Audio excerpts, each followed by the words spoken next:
बिस्मिल्लाहिर्रहमानिर्रहीम।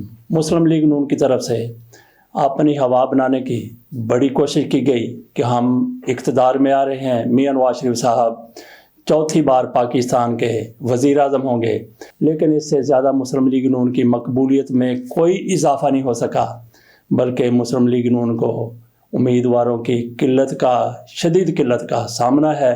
मुस्लिम लीग नून की तरफ से ऐलान किया गया था दरख्वास्तों के हवाले से, साथ ही ये कहा गया कि 2 लाख रुपया कौमी असम्बली के लिए, 1 लाख रुपया सूबाई असम्बली और खसूसी नशिस्तों के लिए फ़ीस के तौर पर जमा करवाया जाए।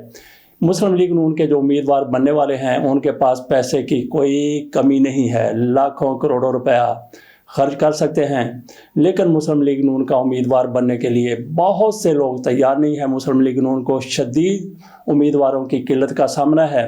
पहले हम ये बात कर लेते हैं कि मियां नवाज शरीफ साहब कितनी उम्मीद रख रहे थे कि जो फ़ीसें जमा होंगी। मियां नवाज शरीफ साहब को 8 करोड़ 50 लाख रुपए की फ़ीसों के मद में जमा होने की उम्मीद थी। वो सारी की सारी खाक हो गई। क्यों खाक हो गई और उनको उम्मीद ये क्यों थी? 342 हैं कौमी असम्बली के मेंबरान। इस सीट पर कौमी असम्बली के उम्मीदवारों के कौमी असम्बली के मेंबरान की तादाद 342 है। एक बंदे ने 2-2 लाख रुपया जमा करवाना था। मियां नवाज शरीफ साहब को और मुस्लिम लीग नून को यकीन था कि हर सीट पर 10-10 बंदे आ जाएंगे, तो इससे आप अंदाज़ा कर सकते हैं कि इससे कितने पैसे इकट्ठे होने थे। और फिर सूबाई असम्बलियों के उम्मीदवारों की तादाद 474 है, तो इस पे भी मियां नवाज शरीफ साहब को, इनकी मुस्लिम लीग नून को यही उम्मीद थी कि 1 लाख रुपए ये जमा करवाएंगे और ये कुल बन जाएंगे पैसे। हर सीट पर 10-10 उम्मीदवार होंगे, इससे ज़्यादा भी कई सीटों पर हो सकते हैं, लेकिन कम अज़ कम यही इनकी तरफ से सोचा गया कि 10-10 उम्मीदवार तो हर सीट पर कौमी असम्बली की और सूबाई असम्बली की खसूसी नशिस्तों पर तो इससे भी ज़्यादा होंगे। तो इस मद में जब आप जमा तफरीक करते हैं तो आपके सामने जो जवाब आता है वो 8 करोड़ 50 लाख का आता है। लेकिन मियां नवाज शरीफ साहब और मुस्लिम लीग नून का टिकट लेने के लिए लोग तैयार नहीं हैं।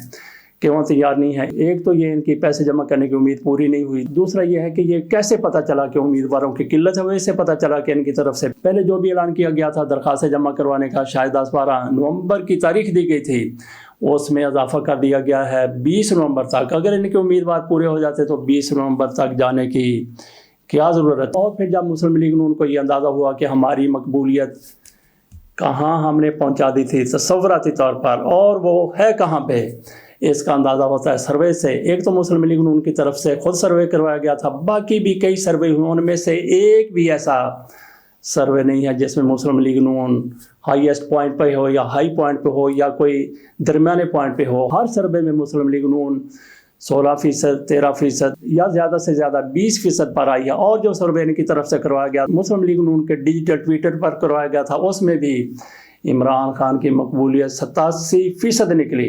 इसके बाद मुस्लिम लीग नून के हाथ पांव फूल जाना एक फितरी अमर था। तो इसके बाद क्या किया मुस्लिम लीग नून ने? 2 काम की है। एक तो इनकी तरफ से पहले ये कहा जाता था कि हम किसी के साथ इत्तेहाद नहीं करेंगे, इलेक्टेबल्स को करीब भी नहीं आने देंगे, लेकिन जब इन्होंने सर्वे देखा तो हिल कर रह गए। मुस्लिम लीग नून को हिला कर रख दिया इनके अपने किए गए सर्वेज, और जो गैर जानबदाराना तौर पर सर्वेज किए गए थे तहरीक इंसाफ के हामियों की तरफ से भी सर्वे किए गए, वो तो ऐसे ही आने थे, इमरान खान की हमायत में आने थे। लेकिन बाकी जितने भी गैर जानबदारी से खुद मुस्लिम लीग नून का सर्वे वो कहता है कि इमरान खान की मकबूलियत 87% है, इससे ज़्यादा है। एक सर्वे में सवाल था कि आप वज़ीर आज़म मियां नवाज शरीफ को देखना चाहते हैं या इमरान खान को, उसमें 99% लोगों ने इमरान खान के हक़ में वोट दिया था। तो इन सारी चीज़ों को देखते हुए मुस्लिम लीग नून की तरफ से फिर ये फैसला किया गया कि इत्तेहाद बनाया जाए, मुस्लिम लीग नून की इतनी सीटें हो जाएँ कम अज़ कम कि हम दुनिया को मुँह दिखाने के काबिल हो जाएँ। देखते हैं कि मुस्लिम लीग नून क्या वाकई कुछ ना कुछ कर लेती है इंतखाबात में। लेकिन जो सर्वे बता रहे हैं वो तो इंतहाई मुस्लिम लीग नून के लिए मायूस कुन है। इसके बाद जब इन्होंने सर्वेज देखे हिल कर रह गए तो फिर इत्तेहाद की कोशिश होने लगी। एक तो MQM के साथ इनका इत्तेहाद हुआ, इसमें मुस्लिम लीग नून कितनी ज़्यादा संजीदा है कि कहीं MQM फिर ना जाए, कहीं मुकर ना जाए। एक लाहौर में इजलास हुआ था, मियां नवाज शरीफ साहब, शहबाज शरीफ साहब और दीगर लीडरों से मौजूद थे, और फिर मुस्लिम लीग नून की लीडरशिप MQM के पास कराची में चले गई। तो कराची में मुस्लिम लीग नून को अपनी ताकत का मुजाहरा करके दिखाया गया MQM की तरफ से। انہوں نے بتایا کہ ہم کتنے طاقتور ہیں، کیا آپ کے ساتھ کر سکتے ہیں، پہلے کیا کرتے رہے ہیں، آپ نے ہمارے ساتھ پہلے کیا کیا تھا۔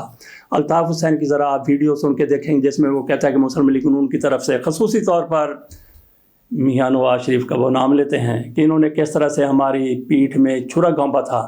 بات ہم کر رہے تھے کہ اب یہ 90 پر گیا ہے مسلم لیگ نون کا وقت، اس میں شامل تھے لوگ خواجہ سعد رفیق، ایاز صادق، بشیر محمد، نہال ہاشمی اور کوئی ایک رکھیلدہ یا کھیلداس بھی شامل ہیں۔ علی اکبر گجر صاحب بھی اس ٹیم کا حصہ تھے۔ وہاں پہ MKM کی طرف سے کیسے طاقت کا مظاہرہ کیا گیا، ان کو طاقت دکھائی گئی۔ ایک ان کے لیڈر کا موبائل چوری کر لیا گیا۔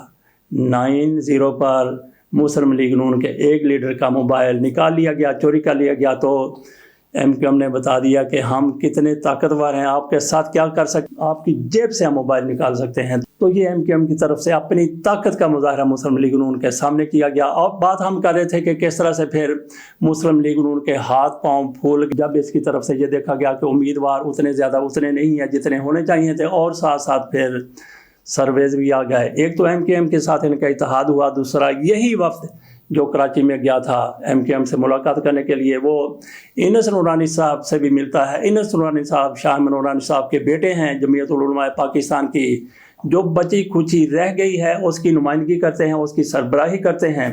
ان کے ساتھ بھی مسلم لیگ نون کو ملنا پڑا۔ اس کے وفد نے ملاقات کی تو ڈوبتے کو تنکے کا سہارا، اب ان کو بچائیں گے، کون بچائیں گے؟ انس نورانی صاحب بچائیں گے، MKM ان کو بچائے گی۔ اور پھر کاف لیگ کے شافی حسین صاحب کی طرف سے اعلان کیا گیا ہے کہ مسلم لیگ نون کے ساتھ ہم سیٹ ایڈجسٹمنٹ کریں گے۔ کچھ لوگوں نے یہ بھی کہا کہ وہ ضم کرنا چاہتے ہیں کاف لیگ کو اس پارٹی میں، لیکن اگر وہ ضم ہو گئی تو پھر اس کا وجود ختم ہو جائے گا۔ کل کوئی اور پارٹی اقتدار میں آ جاتی ہے، تحریک انصاف آ جاتی ہے، یا کوئی بھی پارٹی آ جاتی ہے، پیپلز پارٹی آ جاتی ہے، تو پھر ان کے اقتدار کے راستے بند ہو گئے۔ یہ اس پارٹی کی طرف سے جنم ہی اقتدار کے لیے لیا گیا تھا۔ جیسا کہ آپ کو معلوم ہے کہ خیبر PK کے وزیر اعلیٰ اعظم خان انتقال کر گئے تھے، ان کے بعد وزیر اعلیٰ بنایا جانا تھا کسی کو، تو بڑی باتیں ہونے لگی کہ قانون خاموش ہے، آئین میں اس بارے میں کچھ نہیں کہا گیا۔ لیکن جو لوگ اعظم خان کو لائے تھے ان کے لیے کوئی مشکل نہیں تھا کوئی نیا وزیر اعلیٰ لانا، اور وزیر اعلیٰ نئے لائے گئے جو ان کے ہی کابینہ کے رکن تھے، جناب جسٹس ریٹائرڈ ارشد حسین صاحب۔ ان سے یہ امید کی جا رہی تھی کہ وہ غیر جانبداری کا مظاہرہ کریں گے، لیکن انہوں نے بھی وہی کچھ کیا جو اعظم خان کر رہے تھے۔ اعظم خان کے بارے میں کہا جاتا ہے کہ کروڑوں روپیہ ایک بندے نے رشوت دی اور وہ نگران کابینہ کا رکن بنا تھا۔ تو ارشد حسین صاحب کی طرف سے کتنے پیسے دیے گئے تھے؟ شاید ان کی طرف سے پیسے نہ دیے گئے ہوں، لیکن انہوں نے ان کی پالیسیوں کو ہی جاری رکھا۔ ان کی کیا پالیسیاں تھیں جس پر تنقید ہوتی تھی؟ خصوصی طور پر PTI تنقید کرتی تھی۔ کہا یہ جا رہا تھا کہ ان کی طرف سے مسلم لیگ نون پیپلز پارٹی اور مولانا فضل الرحمان کی پارٹی کے لوگوں کو کابینہ میں شامل کیا گیا ہے۔ اس پر شدید تنقید ہوتی رہی، تحفظات کا اظہار ہوتا رہا، اور پھر ارشد حسین صاحب تشریف لائے ہیں، وزیر اعلیٰ بنے ہیں، انہوں نے حلف اٹھا لیا ہے، تو ان کی طرف سے پرانی کابینہ کے کچھ لوگوں کو، زیادہ لوگوں کو اپنی نئی کابینہ میں شامل کیا گیا ہے۔ تو اس سے اندازہ کر لیں کہ وہ نگران بھی کیسے نگران ہوں گے جو خیبر PK کے ہیں۔ ناظرین، اس کے ساتھ اجازت دیجیے اس خواہش اور دعا کے ساتھ کہ پاکستان مشکلات سے نکل آئے، عوام کو بھی کوئی تھوڑا سا ریلیف مل جائے۔ اللہ حافظ۔